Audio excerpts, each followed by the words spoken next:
Muy buenas. Seguimos en el Instituto Americano Internacional y hoy seguimos evidentemente en el programa sobre la humanización de la sanidad a través de la historia, dedicados este año a la Ilustración,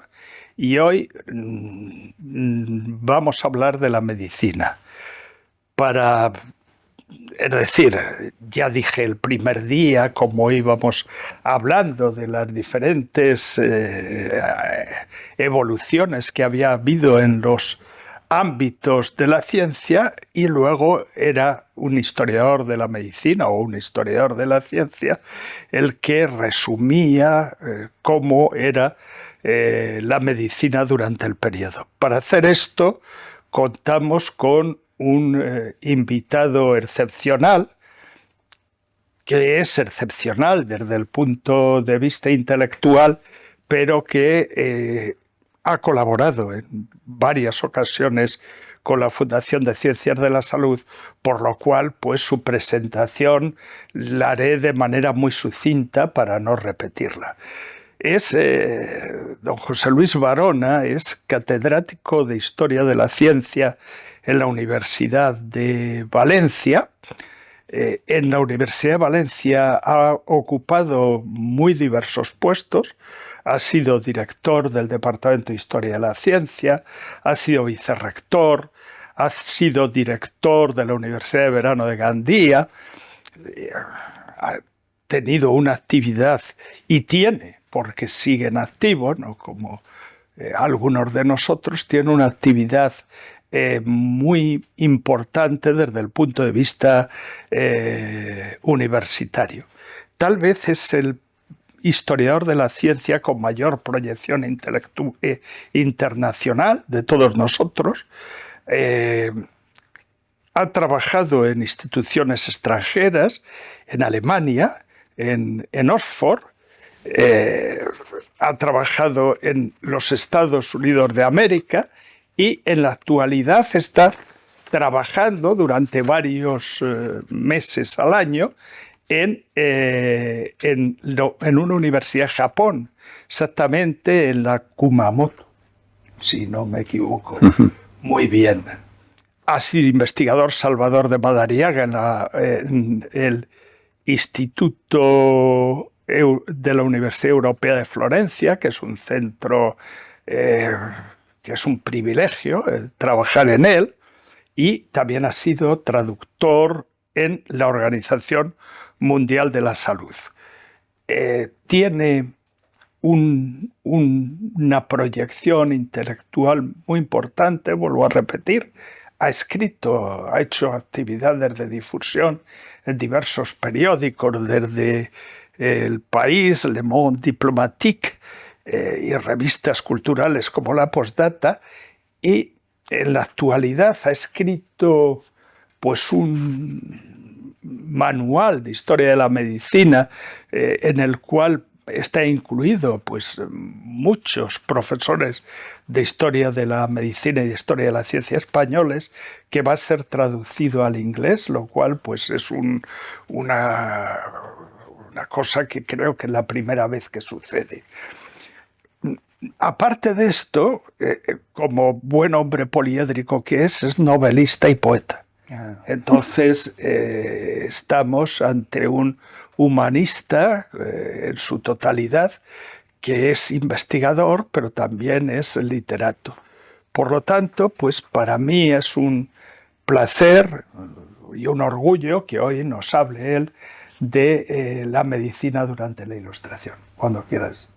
José. Bueno, pues quiero empezar por mostrar mi agradecimiento a la Fundación, que siempre es generosa en invitarme a actividades como esta, al profesor y amigo Javier Puerto, que no solo es amigo, sino que además ha hecho una presentación de mí mismo que me ha provocado un gran impacto. Estoy a punto de enamorarme de mí mismo por sus calificativos a todas luces desmesurados. Yo creo que mi perfil por sintetizar en una frase, es el de un profesor español europeo medio que ha intentado trabajar y hacer las cosas como creía que las tenía que hacer. Gracias, Javier, por la invitación. Gracias por ser tan activo en montar estos ciclos que generan actividades que van muy a contracorriente en lo que se refiere a un mundo cada vez más materializado y menos interesado por el humanismo y por las letras.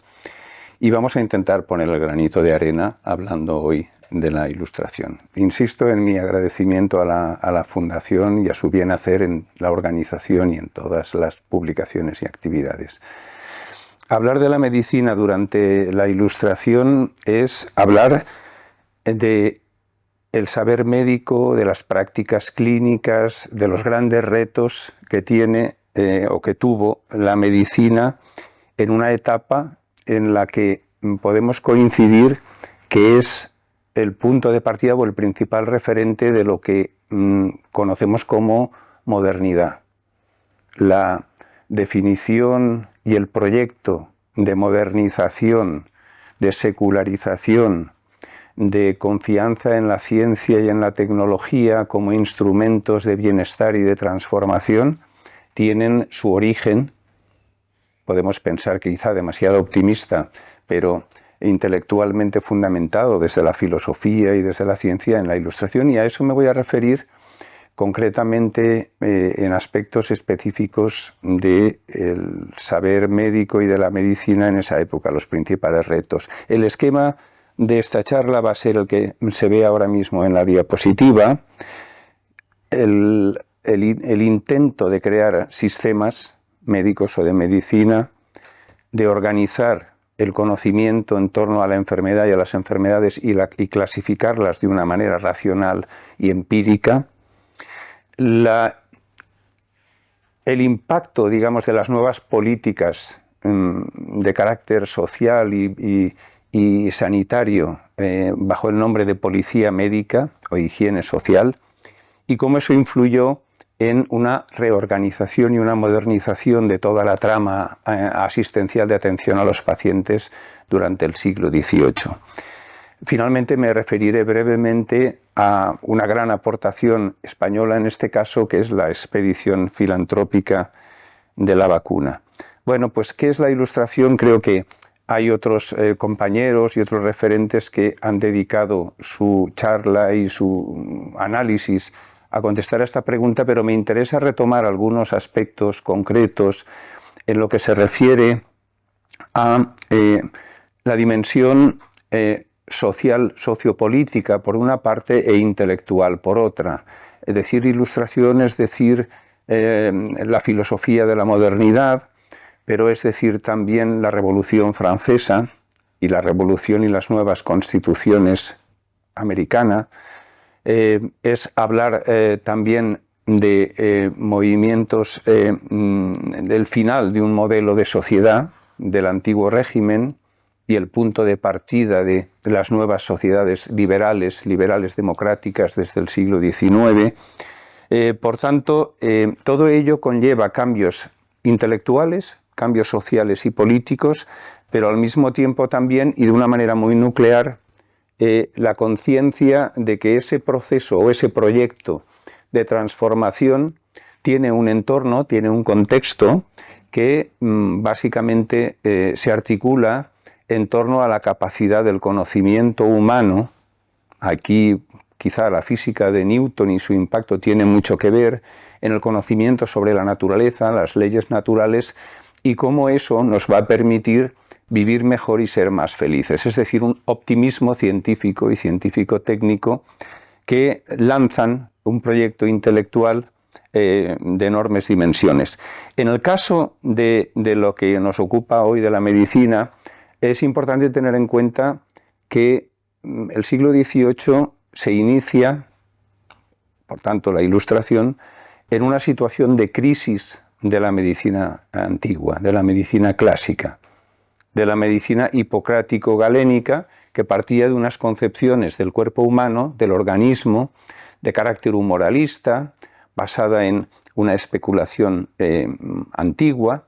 y que se había visto claramente cuestionada durante los siglos anteriores el periodo de siglos XVI-XVII, que los historiadores han llamado, algunos de ellos, la revolución científica, que había desmontado pues, los grandes paradigmas, el galenismo fisiológico, la anatomía galénica, que había aportado novedades importantes desde el punto de vista de la observación, mediante la utilización del microscopio y el descubrimiento de nuevas realidades, con una mirada mucho más inspirada en la filosofía mecánica, el mecanicismo, y con toda una serie de cambios metodológicos, epistemológicos, inspirados fundamentalmente, es quizás excesivamente simplificador, pero en autores como el racionalismo empírico de Francis Bacon y su nuevo órgano antiaristotélico, y por otra parte en la filosofía mecánica de René Descartes, que influyeron enormemente en los médicos y en su intento de construir una nueva medicina. Quizá este es un factor clave. El siglo XVIII representa el intento de construir una nueva medicina que supere el paradigma galénico anterior. Y eso teniendo como referentes estos cambios intelectuales y metodológicos a los que me acabo de referir, pero fundamentalmente, y esto es el gran tendón de Aquiles, una falta de conocimiento empírico y de capacidad experimental que se complementa o se intenta paliar a través de la especulación, de una especulación racional, de una especulación posible, pero en definitiva de una especulación muy débil, que hará que los nuevos modelos y los nuevos sistemas de medicina que intentan superar al galenismo pues duren poco tiempo. Voy a poner algunos ejemplos. Fueron precisamente las grandes figuras en las grandes instituciones académicas europeas. Aquí tenemos a un holandés, a Hermann Boerhaave. Después tendremos aquí a Friedrich Hoffmann, un alemán de la Universidad de Halle, que los dos, en distinta manera, aunque con formas de pensar muy similares, proponen nuevos modelos, nuevos sistemas de medicina que superen el galenismo y que lo aparten de lado. La idea fundamental es olvidémonos de los humores y centrémonos en las partes sólidas. Según Boerhaave, siguiendo fundamentalmente a Cartesio, pues serán partículas sólidas que constituirán los fluidos, que constituirán los vasos sanguíneos, los tejidos, y que en función de su dinámica, de su equilibrio, pues darán la salud, y cuando eso se altera, provocando, por ejemplo, obstrucciones en la circulación, en la sangre, pues generarán enfermedades. Algo semejante propondrá Hoffmann en varias obras como Los Fundamentos de Medicina o La Medicina Racional y Sistemática, a comienzos del siglo XVIII, en los que él aporta como perspectiva quizá original la idea de que hay una participación muy específica, reguladora, podríamos decir, aunque el término es anacrónico aquí, pero reguladora, del sistema nervioso sobre el sistema muscular y sobre los tejidos del organismo. Son sistemas mecánicos que se van a ver contrarrestados por otro gran filósofo médico, químico de la época, el alemán también de Halle, Stahl, George Ernst Stahl, quien en su teoría médica vera considera que el mecanicismo y la visión mecánica solidista del cuerpo es absoluta, cartesiana, es absolutamente impropia y está carente del elemento fundamental que es explicar de qué manera actúa y tiene el dinamismo ese cuerpo, esa res extensa, y pone el eje fundamental en el concepto de alma o de ánima. Un dualismo que, aparte de otras aportaciones importantes de Stahl, que por ejemplo contribuyó erróneamente, es uno de los ejemplos clásicos en historia de la medicina de cómo teorías vigentes son erróneas, es la teoría del flogisto para explicar la respiración, contrariamente a eso, pero está lo fundamental que nos interesa como sistemático, es la idea de que hay algo inmaterial que regula el cuerpo humano y a lo que él llama alma o ánima. Dualismo frente a un monismo de los anteriores, o más bien de una visión mecánica que no se preocupa, en el caso de Boerhaave o en el caso de Hoffmann, no se preocupa por analizar de qué forma actúan esas partículas sólidas, ¿no? Bueno, quizás la síntesis de eso podemos encontrarla en un médico suizo, Albrecht von Haller, que era catedrático en Berna, que estuvo en Alemania, que escribió en alemán y que es considerado por muchos como uno de los fundadores de la fisiología moderna, porque escribió las primeras obras estrictamente dedicadas a la fisiología experimental, y que creó el concepto de propiedad fisiológica. Propiedades o digamos cualidades de carácter fisiológico que serían los elementos diferenciadores entre la materia inerte, los seres no vivos, y los seres vivos, que estarían dotados de esas cualidades o de esas propiedades que él consideraba referentes, concretamente la sensibilidad, la reactibilidad y la capacidad de contracción o contractilidad. Todos los seres vivos reaccionan con respecto al medio, tienen sensibilidad, tienen contractilidad y tienen capacidad de reacción, ¿no? Estas tres propiedades fisiológicas serán el punto de partida de lo que en generaciones posteriores daría lugar a una corriente muy importante a lo largo de la primera mitad del siglo XIX, que es el vitalismo. Una visión integradora, no dualista como la de Stahl, sino integradora. En la propia materia viva hay unas propiedades fisiológicas que la diferencian de la materia inerte. Y estos sistemáticos, en el caso de los antes mencionados,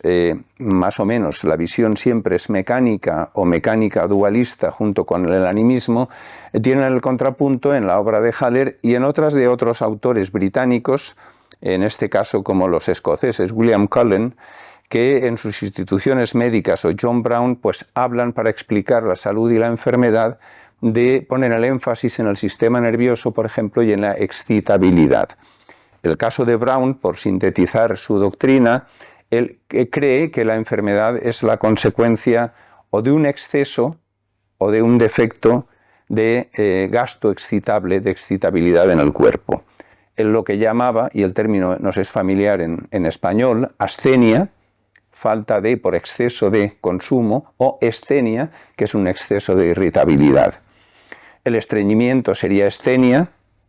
la diarrea sería ascenia, la relajación, la depresión sería ascenia, las convulsiones. De esta manera, la enfermedad y la salud, por sintetizar este conjunto de teóricos llamados sistemáticos en el siglo XVIII, intentan dar explicaciones superadoras del galenismo mediante conceptos muy simples, muy simplificados. El ejemplo en España más característico y más inteligente en el transcurso del tiempo, desde finales del siglo XVII a la mitad del siglo XVIII, es el gran Andrés Piquer, médico de cámara, aragonés, profesor de la Universidad de Valencia, y probablemente la figura más influyente de la medicina española, tanto a nivel español como internacional, quien hizo esa transición desde una mentalidad sistemática, seguidora de Boerhaave y seguidora de los grandes sistemáticos, a darse cuenta de que aquello realmente no permitía avanzar ni en la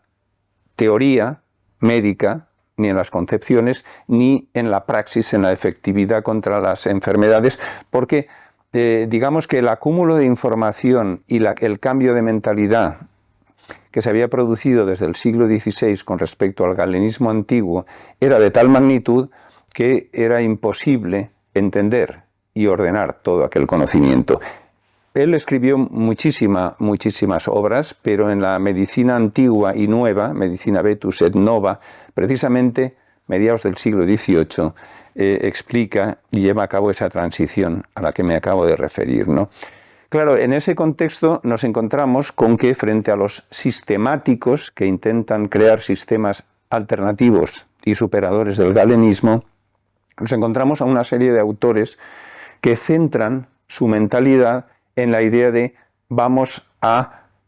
ir a por las enfermedades. Olvidémonos de los grandes sistemas, de cuál es la causa, de si es la irritabilidad, de si hay un alma o de si es mecánica o existe una excitación o no. Vamos a tratar de crear formas de enfermar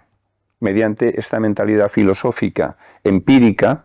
a la manera de los naturalistas. Decían algunos de ellos more botánico, a la manera de los botánicos. Igual que los botánicos analizan una planta, sus características, comparan con otras, identifican su especie y las agrupan, vamos a proceder de la misma manera con las formas de enfermar. Observando síntomas, observando signos, que en aquellos momentos eran muy limitados, porque las manifestaciones clínicas y los signos de enfermedad, lo que estamos acostumbrados en la actualidad a explorar, la capacidad exploratoria que tiene el del diagnóstico, la medicina actual desde el punto de vista técnico y desde el punto de vista conceptual es amplísima. En el siglo XVIII se limitaba a la observación clínica, se limitaba quizás a la palpación, ni siquiera a la auscultación que se introdujo en el siglo XIX, a la percusión, y con todo ello crear lo que decían regularidades. Si estos enfermos muestran la misma evolución febril, por ejemplo, en el caso de las fiebres y la teoría de las fiebres, una cuestión de la que se ocupó mucho Andrés Piquer, siguen esta evolución, la gravedad es esta otra, agrupemos y lleguemos al concepto que proponen ellos, que es el de signo patognomónico, que es característico de esta enfermedad, para decidir esto es viruela, esto es tuberculosis o esto es determinado tipo de fiebre maligna o la que sea. Este movimiento nosológico llevó al intento, una vez más limitado y en buena medida frustrado, de crear sistemas de clasificación de enfermedades. Todos tenemos en la mente a Linneo, ahora lo citaré a continuación porque Linneo era médico también y también propuso sistemas nosológicos en el campo de la medicina, pero Sauvage, en el caso del médico francés, profesor de Montpellier, pues llevó a cabo un modelo siguiendo esta mentalidad, esta idea de nuevos tipos de enfermedad, nuevas clases de enfermedad, y las agrupó, como se puede ver en esta diapositiva, con 10 tipos de enfermedades, 44 especies, tantos géneros, con un elemento y una capacidad, el intento de identificar, de diagnosticar, para a partir de ahí pues proponer un tratamiento adecuado. Linneo, al que me refería, bueno, igual que en su modelo, en su propuesta de clasificación de las plantas, hablaba de especies, géneros, clases, etc., en el año 63, casi al final de su vida, llevó a cabo y publicó unos tipos de enfermedades, géneros de enfermedades, clasificando 11 tipos diferentes y 325 entidades nosológicas. Si comparásemos con nuestros diagnósticos, no se parecerían en nada. Hablan de conceptos muy vagos, a veces sintomáticos, tos, fiebre, cuestiones de ese tipo que realmente no aportan una gran consistencia a la clasificación, y el propio Cullen, al que me he referido hace un momento, pues también hace su síntesis. El segundo aspecto, por tanto, de la medicina de la Ilustración que quería destacar es la existencia de este movimiento nosológico, nosotáxico. Creemos las enfermedades, concibámoslas y clasifiquémoslas. El tercer aspecto importante de la Ilustración tiene un carácter más bien político-sanitario, por decirlo así. La medicina se ocupa de curar individuos, pero también de curar sociedades, individualidades, colectividades. En ese sentido, es muy destacable el papel que tuvo la nueva mentalidad político-económica, el mercantilismo, el cameralismo, el nacimiento de la nueva economía desde Smith al resto de economistas clásicos, David Ricardo y demás, ¿no? En ese sentido, la conciencia desde el despotismo ilustrado, desde los políticos de la Ilustración que entendían su poder como un modo también de mejorar las condiciones de la sociedad de todas las clases, llevó a la formulación de un concepto que en alemán se llama medizinische Polizei, que es policía médica, pero policía en el sentido no de vigilancia, sino de limpieza, ¿no? De policía, que comportaba elementos muy plurales que tenían que ver desde la definición y la defensa de la profesión de los sanitarios, de los médicos, a educación en los conceptos de la higiene, también en las condiciones de vida general de la población como elementos fundamentales para la conservación de la salud y para la mejora de las condiciones de vida. En el fondo, la ideología que hay detrás es muy clara. Una población sana, una población fuerte, es más productiva, es económicamente mejor, contribuye a la riqueza de la nación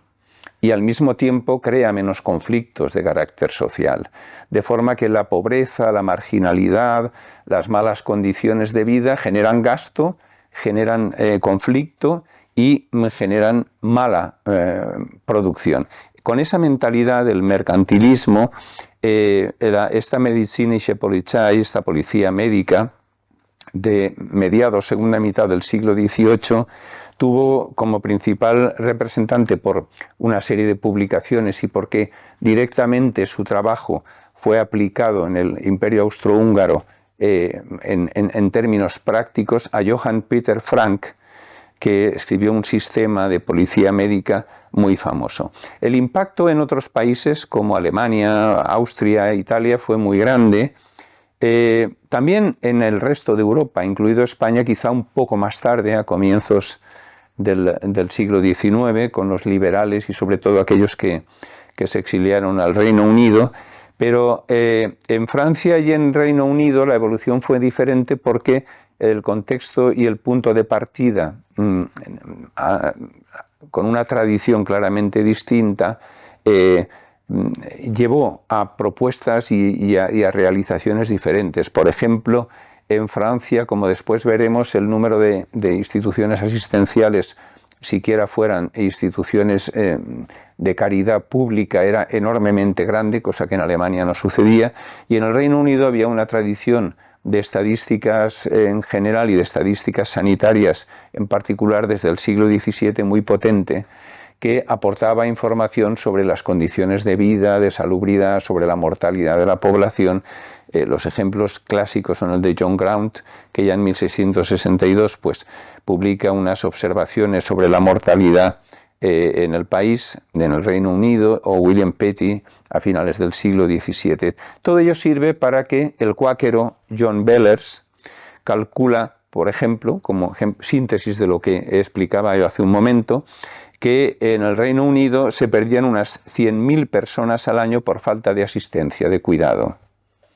Personas que evidentemente eran una lacra para la economía, que él incluso cuantificaba en términos económicos, en términos de libras esterlinas, ¿no? Y por tanto había que incrementar las instituciones asistenciales, el número de matronas, el número de enfermeras, el número de médicos para mejorar la salud y por lo tanto mejorar la economía del país.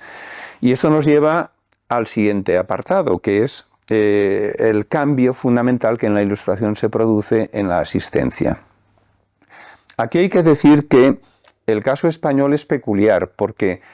por una parte, cuando nos trasladamos al siglo XVIII, comparativamente vemos que los nuevos hospitales generales de Budapest, de Viena, de las grandes capitales europeas, no tienen un equivalente, o de los grandes hospitales británicos en España, pero España ya en el siglo XVI, ya durante el Renacimiento, por una influencia clara del humanismo y de un nuevo concepto de la caridad derivado pues, de la religiosidad cristiana, ha llevado a cabo reformas importantes que no se habían desarrollado en otros países europeos. Desde una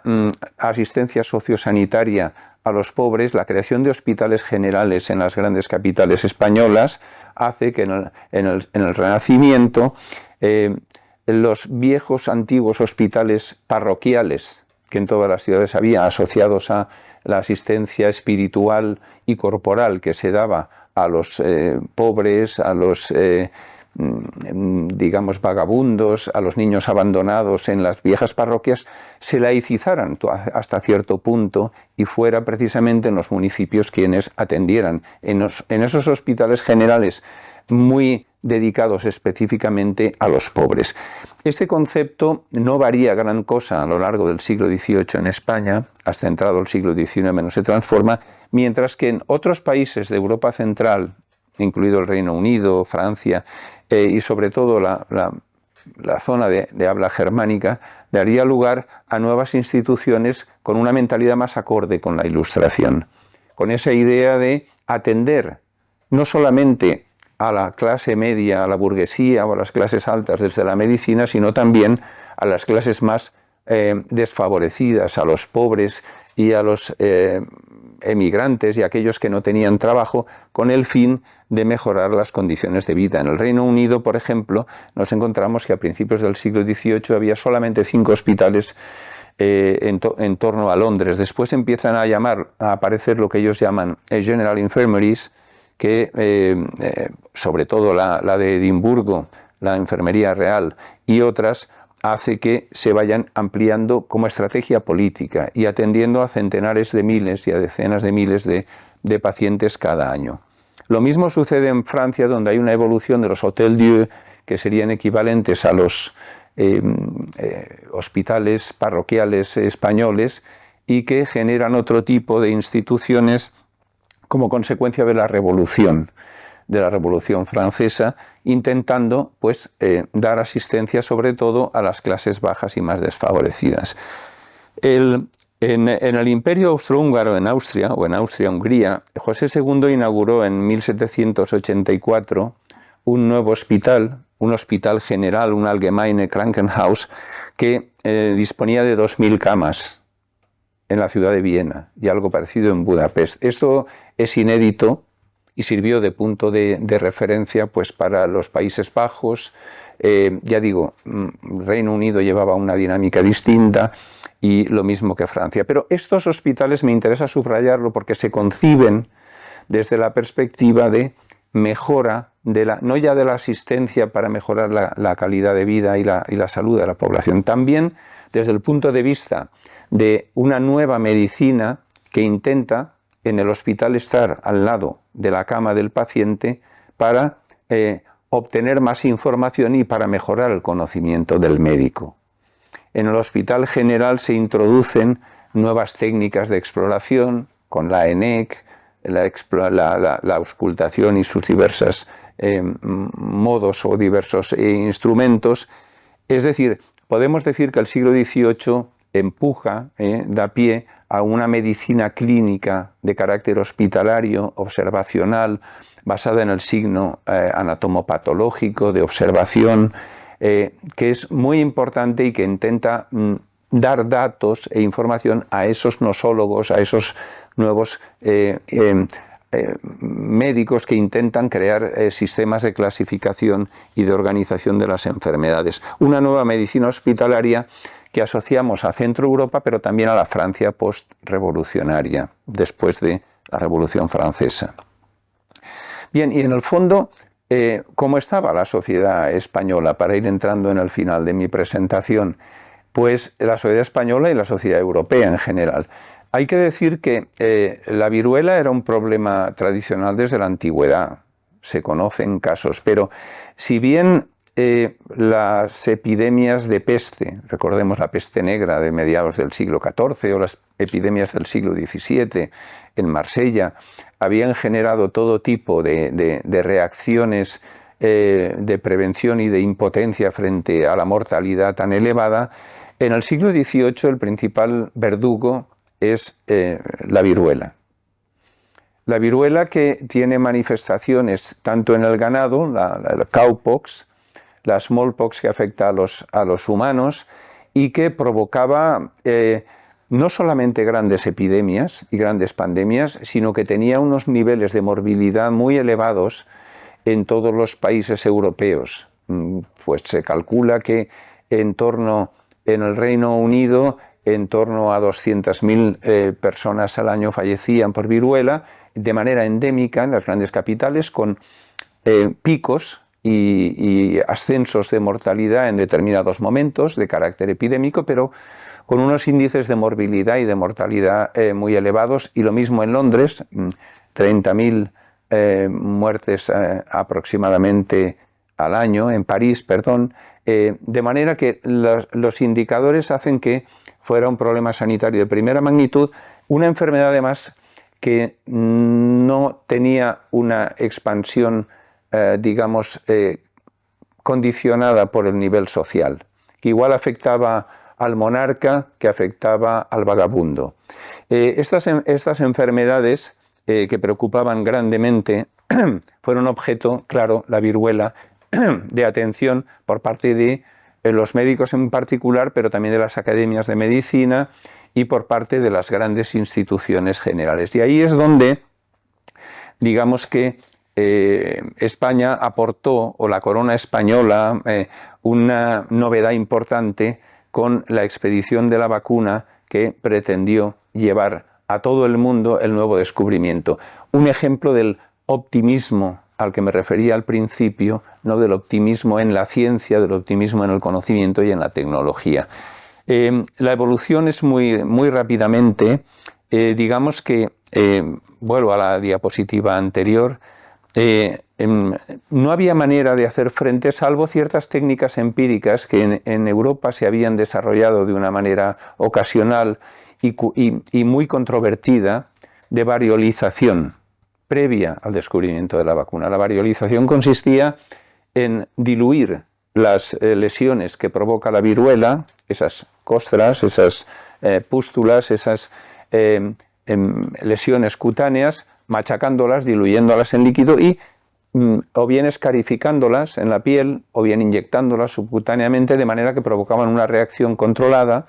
y prevenían, generaban anticuerpos, diríamos en términos modernos. En la época estos procedimientos empíricos no fundamentados eran cuestionados desde las academias de medicina, las élites médicas, incluso la Iglesia Católica, con el peligro que eso entraña. Fueron controvertidas en cualquier lugar de Europa, pero hubo experiencias, las hubo, y bueno, pues este texto de La Condamine, de mediados del siglo XVIII, fue un texto traducido pero controvertido, hasta que a finales de siglo la bien conocida experiencia de Edward Jenner, un médico rural que trabajaba en Gloucester, en Inglaterra, y que vio que había una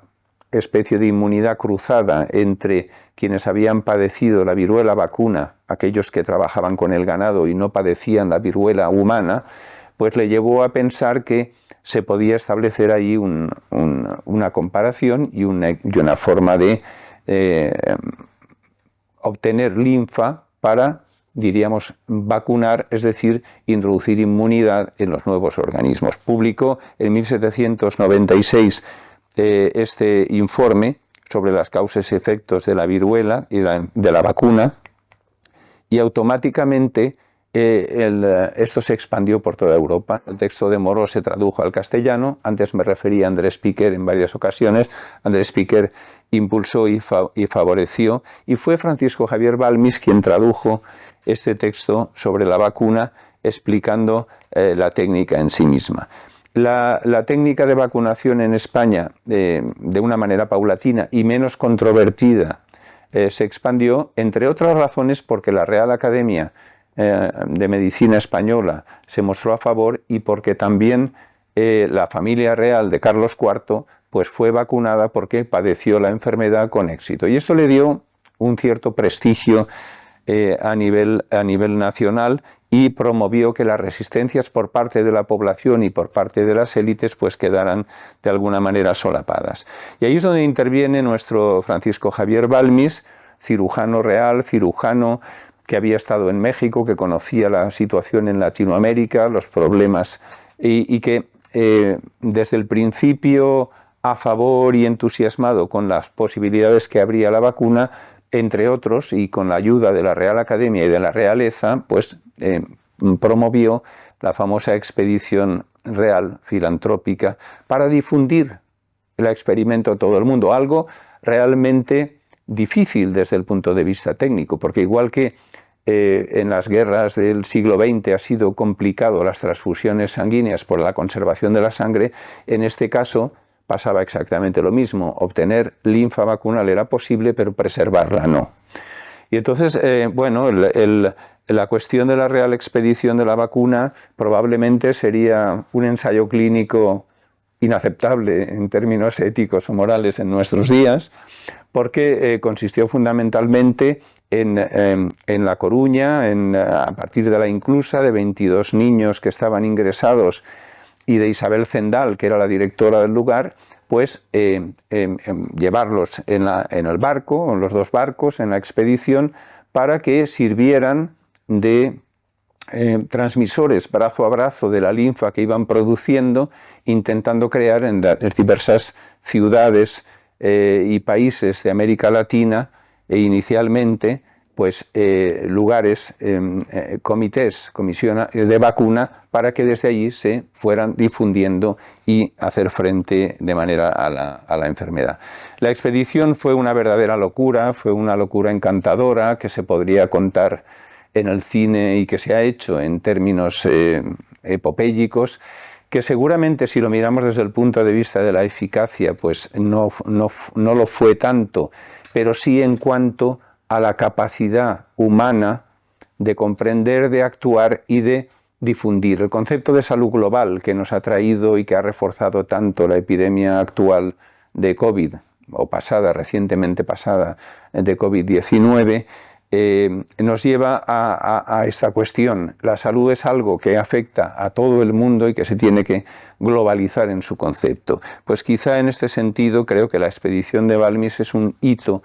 que todo el mundo reconoce y que representa perfectamente los valores de la Ilustración, de esa medicina que he tratado de esquematizar muy brevemente en esta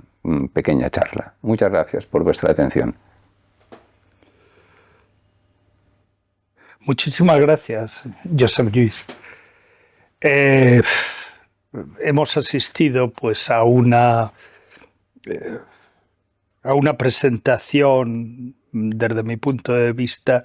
llena de sugerencias, de sutilezas y de delicadeza. Decía el profesor Barona al empezar su conferencia, pues que las humanidades tienen un momento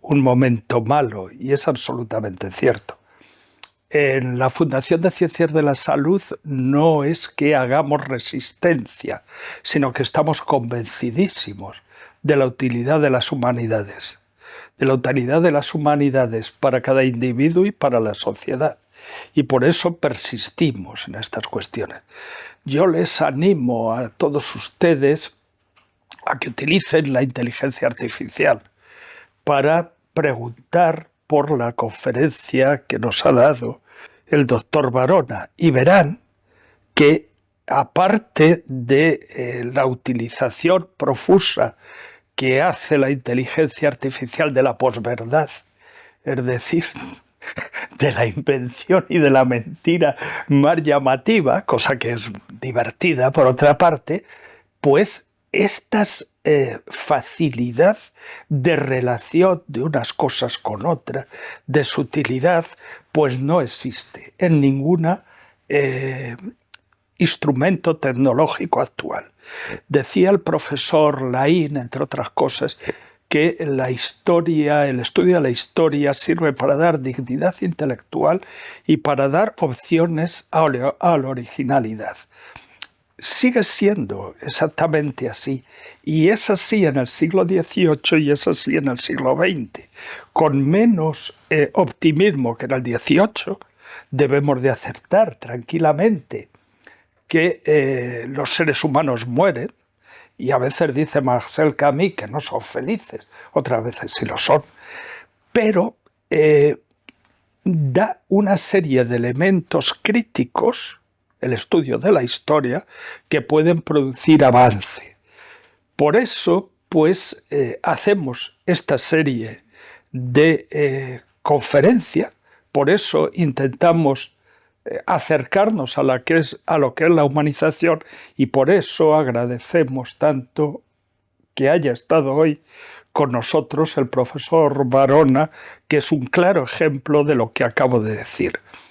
Espero que continúen con nosotros en próximas entregas de esta misma serie. Muchas gracias.